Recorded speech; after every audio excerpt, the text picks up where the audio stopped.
মা আজকে কি রান্না করলে? আজকে খুব ভালো রান্না করেছি। এই প্রথম আমি নিজে হাতে বিরিয়ানি করলাম। আগে আমার রান্নাটা দেখিনি তোমাদের। এই যে আমি, পিটু, চিনি, এরা সব বব, এই যে আমাদের ভাত। আচ্ছা, সিম আলু বেগুন ভাতে কাঁচা পেঁয়াজ আর কাঁচা লঙ্কা কাঁচা সর্ষের তেল দেওয়া রয়েছে। আচ্ছা, 5 মুচিলি সবজি দিয়ে একটু মুসুর ডাল করেছি, এটা আমার। আচ্ছা, আর এই যে খয়রা মাছ বেগুন দিয়ে ঝাল।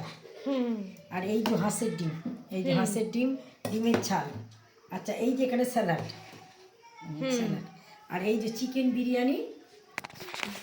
গরম, খুব গরম, এই দম থেকে সবে নামানো হয়েছে এই চিকেন বিরিয়ানি। আর এই যে চিকেন ফার্স্ট টাইম মা ট্রাই করেছে।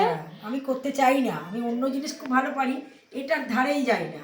আজ আমাদের কিন্তু খুব মজা, আমরা কিন্তু আজকে পিকনিকের মতন কলার পাতায় খাবো। এই যে কলা পাতা বাবা কেটে নিয়ে এসেছে। হ্যাঁ, আমাদেরই গাছের।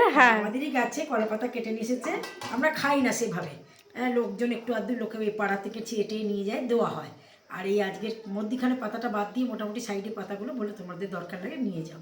তা ওই আজকে কেটে এনেছে তোমার কাকু ওই বিরিয়ানির চাল একটুখানি সিদ্ধ করে আর চিকেনটা দেখাওনি তুমি। আর এই যে চিকেন ঝাল ঝাল লাল লাল, একদম ঝাল ঝাল, একদম ঠ্যাং প্যান দিয়ে করেছি, লাল লাল বসিয়ে। আজ আমার এই সমস্ত রান্নাবান্না, আমার এই রান্নাবান্না কথাবার্তা যদি ভালো লেগে থাকে তাহলে একটা লাইক করে দেবেন, একটা সাবস্ক্রাইব করে দেবেন। নমস্কার। বাবা এখানে দাঁড়িয়ে আছে, বাবাকে খেতে দিয়ে দাও তাড়াতাড়ি। দিচ্ছি, বিয়ে পাতা রেডি। ঠিক আছে, দিয়ে দাও। ঠিক আছে, টাটা। টাটা।